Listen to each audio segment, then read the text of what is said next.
नमस्ते। एक आधुनिक साधक के रूप में हम अक्सर ब्रह्मांड की उत्पत्ति को सिर्फ भौतिक विज्ञान के नजरिए से देखते हैं, है ना? लेकिन आज हम एक बहुत ही अद्भुत यात्रा पर निकलने वाले हैं। हम ये समझेंगे कि कैसे एक प्राचीन स्पंदन या कंपन ने इस पूरी वास्तविकता को आकार दिया। सनातन दर्शन का ये नजरिया बिल्कुल अलग और सच में बहुत ही आकर्षक है।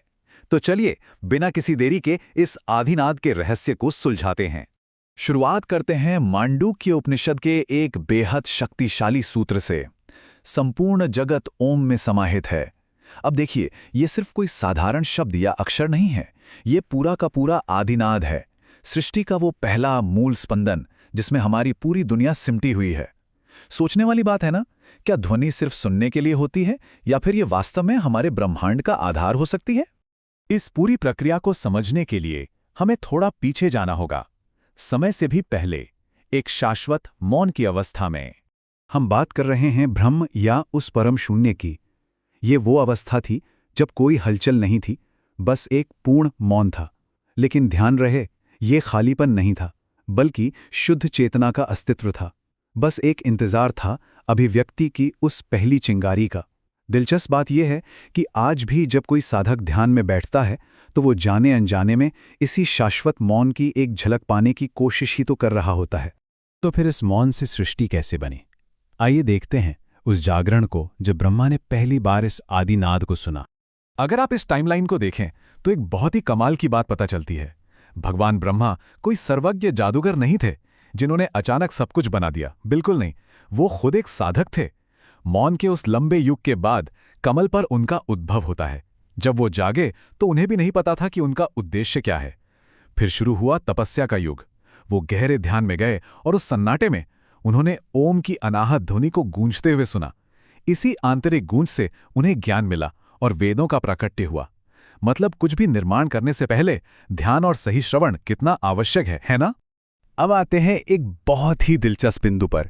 ये जो एक अकेला आदिनाद है यानी ओम, ये 3 ध्वन्यात्मक चरणों में कैसे काम करता है? अ, उ और म। इसका पहला चरण है अ, जो ब्रह्मा जी की सृजन शक्ति और उत्पत्ति को दर्शाता है, क्योंकि अ से ही हर चीज की शुरुआत होती है। फिर आता है उ, जो पालन का प्रतीक है, और अंत में म, यानी संहार और अंतिम विसर्जन। तो ओम सिर्फ एक मंत्र भर नहीं है, ये तो पूरी की पूरी सृष्टि के चक्र का एक शाश्वत स्रोत है। चलिए, अब इसे एक और गहरे स्तर पर समझते हैं। बात करते हैं वाक, यानी मूलभूत दिव्य वाणी की।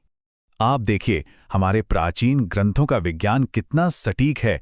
ऋग्वेद स्पष्ट रूप से वाक यानी दिव्य वाणी को सृष्टि की मूलभूत शक्ति मानता है। ये वही शक्ति है जिसने उस परम शून्य को आज के इस जीवंत ब्रह्मांड में बदल दिया। और यही आदिम शक्ति आगे चलकर पवित्र अक्षर ओम के रूप में स्थापित हुई। तो ये कोई आकस्मिक ब्रह्मांडीय दुर्घटना नहीं थी, ये चेतना और ध्वनि का एक बहुत ही सोचा समझा दिव्य समन्वय था। अब आप शायद सोच रहे होंगे कि ध्वनि आखिर किसी ठोस भौतिक वास्तविकता को कैसे प्रकट कर सकती है। आइए इसे समझते हैं। इसे समझने के लिए साइमैटिक्स की उपमा सबसे बेहतरीन है। कल्पना कीजिए कि एक कंपन करता हुआ ट्यूनिंग फोर्क है। उसकी ध्वनि तरंगें एक प्लेट पर बिखरी हुई बेतरतीब रेत को कुछ ही सेकंड्स में एकदम सटीक और जटिल ज्यामितीय आकृतियों में व्यवस्थित कर देती हैं। है ना कमाल? ये तो बस एक सूक्ष्म उदाहरण है। ब्रह्मांडीय स्तर पर बिल्कुल यही हो रहा है। ओम का वो आदिम स्पंदन उस निराकार शून्य को व्यवस्थित करता है और भौतिक पदार्थ को आकार देता है। अगर हम ध्यान से देखें तो प्रकृति में हर चीज उसी मूल ध्वनि की प्रतिध्वनि है। चाहे वो ग्रहों की परिक्रमा हो, तारों और नक्षत्रों का सटीक संतुलन हो, या फिर हमारे अपने धड़कते हुए दिल की लय, ये सब उसी आदिनाद का भौतिक विस्तार है। जब ब्रह्मा जी सृष्टि रचते हैं तो वो असल में इसी अनंत चेतना को एक रूप और एक नाम दे रहे होते हैं। इस यात्रा में आगे बढ़ते हुए एक बहुत ही गहरा रहस्य सामने आता है। अक्षर ब्रह्म, यानी वो सत्य जो स्वयं ब्रह्मा से भी परे है। इसे ऐसे समझिए, ब्रह्मा जी समय के अधिष्ठाता हैं। वो चेतना को आकार देते हैं, लेकिन वो खुद भी समय के अधीन हैं।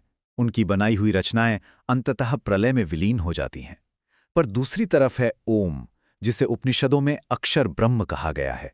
अक्षर मतलब जिसका कभी क्षय न हो, जो कभी नष्ट न हो। ब्रह्मा जी एक वास्तुकार हैं जो वास्तविकता को आकार देते हैं।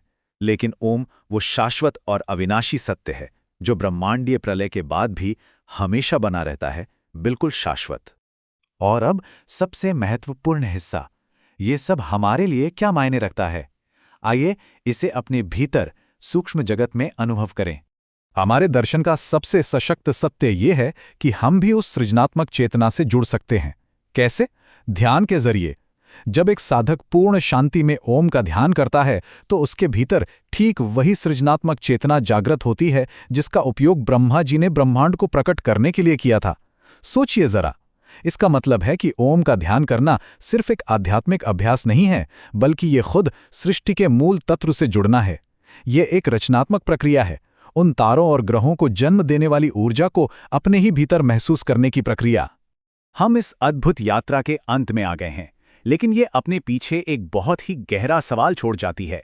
जरा सोचिए, अगर एक सिंगल आदिम ध्वनि ने परम शून्य से इतने विशाल ब्रह्मांड का निर्माण कर दिया, तो जब आप अपने भीतर के उस पूर्ण मौन में उतरेंगे, तो आपके स्वयं के मौन में कौन सा नया ब्रह्मांड जन्म लेने की प्रतीक्षा कर रहा है?